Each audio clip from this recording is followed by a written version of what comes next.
যে যেমন করবেন সে তেমন পাবেন। আজকের দিনে প্রাসঙ্গিক কি, মা বাপ বৃদ্ধাশ্রমে, মা বাপ মানার নয়, মা বাপ ঘরে রাখার নয়, খালি কাশছে, আমাদের ঘুম হচ্ছে না, তোমরা বৃদ্ধাশ্রমে থাকো, তাহলে তোমাকে একটা বাগানে ঘর করে দিয়ে ওইটাই থাকো না, কাশতে কাশতে রাতে যদি মরে যাও তো সকালে আমরা দেখে নেবো। ঠিক মা বাপ, মা বাপ। আল্লাহ কি বললেন, ওয়াকাদা রাব্বুকা আল্লা তা'বুদু ইল্লা ইয়্যাহ, 15 পারা সূরা বনী ইসরাঈল। আল্লাহ ফরজ করেছেন আমার ছাড়া কারো উপাসনা, অর্চনা, আরাধনা, স্তুতি, বন্দনা চলিবে না। কোরআন শরীফ ওয়াকাদা, আল্লাহ ফয়সালা করেন, আল্লাহ তা'বুদু, তোমরা উপাসনা করো না, ওয়া বিল ওয়ালিদাইনি ইহসানা, আল্লাহ তা'বুদু ইল্লা ইয়্যাহ, শুধুমাত্র আল্লাহ। এই কথা বলার পরেই আল্লাহ বলছেন ওয়া বিল ওয়ালিদাইনি ইহসানা, আর মা বাপের সঙ্গে সদয় ব্যবহার করিবে। সেটা কি রকম, ইম্মা ইয়াবলুগান্না ইনদাকাল কিবারা আহাদুহুমা আও কিলাহুমা ফালা তাকুল লাহুমা উফফিন ওয়া লা তানহারহুমা ওয়া কুল লাহুমা কাওলান কারীমা। মা বাপ দুজনা অথবা একজনা যদি বার্ধক্যে পৌঁছে যায়, তাদেরকে ধমকি করো না, ও পর্যন্ত বলো না, মানে তোমার ব্যবহারে বিরক্ত, এ কথাটা বলো না। যাদের সাথে আপনাদের কথা নাই, লেনদেন নাই, তাদের ঘরে খানা খেয়ে মুখ মুছে চলে আসে, ওরা বলছেন কোথায় ভাত খেলে, আব্দুর রহমানের বাড়ি তোর বেটার বিয়ে ছিল, ডেকে নিয়ে গেল, ওদের সঙ্গে আমাদের 10 বার লেনদেন নেই, তুই কি আল্লাহ বলছে বলতে পারবি না, মুখ বেঁকাতে পারবি না, ও বলতে পারবি না। এই দেখেন শব্দটা, ওয়ালা তাকুল লাহুম উফফিন ওয়া লা তানহারহুমা, বিরক্তি প্রকাশ করো না আর ধমকি করো না। ওয়াকুর রব্বিরহামহুমা কামা রাব্বায়ানি সগীরা, বরং নামাজের পরে, মসজিদে, ঘরে, বাইরে মনে পড়লে আল্লাহকে বলো, আল্লাহ আমার মা বাপকে বার্ধক্যে তুমি ভালো রেখো, রহম করো, তারা যেন কষ্ট না পায়, আমি তাদের জন্য তোমার কাছে আবেদন করছি। কুর রব্বিরহামহুমা কামা রাব্বায়ানি সগীরা, তারা যেমন আমাকে শিশুকালে লালন পালন করে। আমি পুরসাই 50 বছর আছি, ওটা আমার নানির ঘর, আমার মায়ের নানির ঘর, আমার নানির ঘর। আমার নানি আমাকে বলতেন, আমি যখন ছোট, যে তোমার নানা আমাকে কোলে করে নিয়ে আসতো ওই পাড়া থেকে, জানা আমি ছোট্ট পিঠি ছেলে, ফালি পড়া, আবার আমাকে মগরবের পরে দিয়ে আসতো। আমি নানিকে কি বলতাম জানেন, সেগুলো মরণ ছিল না তো হিজড়ে, আমরা হলে কাতারে বেড়ে যেতাম, ছোট পিঠি ছেলে, বিয়ে করে কি ফেলে পড়েছি, আল্লাহ করতে পেরেছি না, আদর করতে পেরেছি না, গালে চিনতে পেরেছি না, কোলে করে নিয়ে আসা, দিয়ে আসা।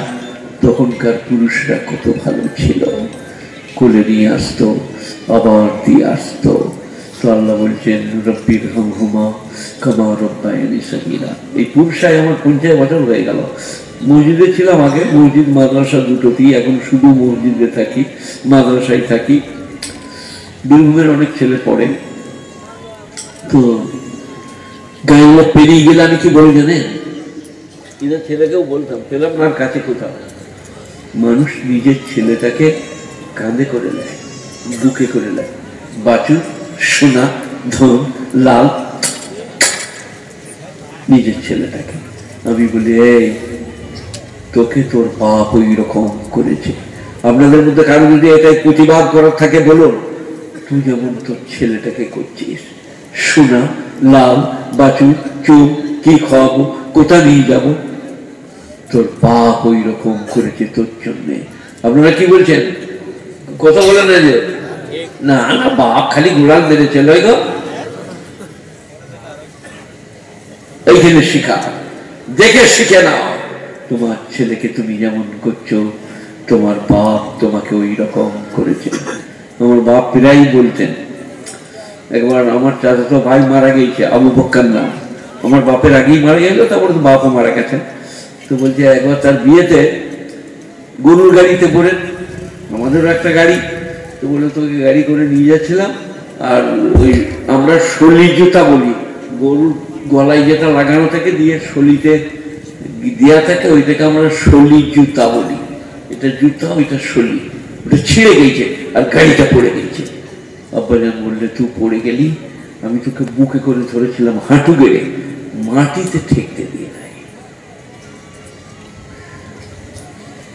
জীবনে ভুলবো না। বলে মুখে করে ধরে রেখেছিলাম, তোকে মাটিতে ঠেকতে দিই নাই। তখন আমার 2.5 বছর 3 বছর বয়স। সব বাপ এইরকম। কোরআন বলছে রব্বির হামহুমা কামা রাব্বায়ানি সগীরা, হে আল্লাহ আমার মা বাপকে বাধ্যকে ওই রকম রেখো তারা যেমন আমাকে রেখেছে।